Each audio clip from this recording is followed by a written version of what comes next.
Okay sir, ganito po sir, kapag mag-bind po kayo ng sub-vendor nyo po, bali i-open nyo lang po yung wifi list nyo. May makikita po kayong ganito, yung add to sub-vendor.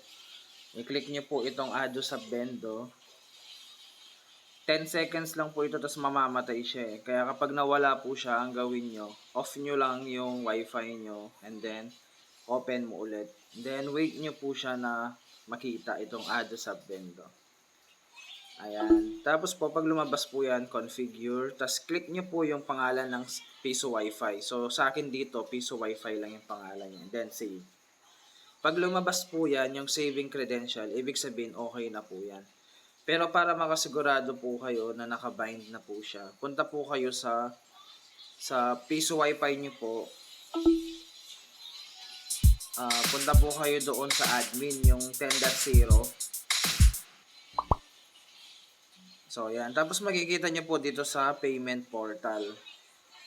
Ayun, makikita nyo po yung pangalan po niya dito, wireless portal. So, yun po. Make sure din po kapag nagbabind kayo, yung sub-vendor security, naka-open po siya para hindi po siya maselan sa password.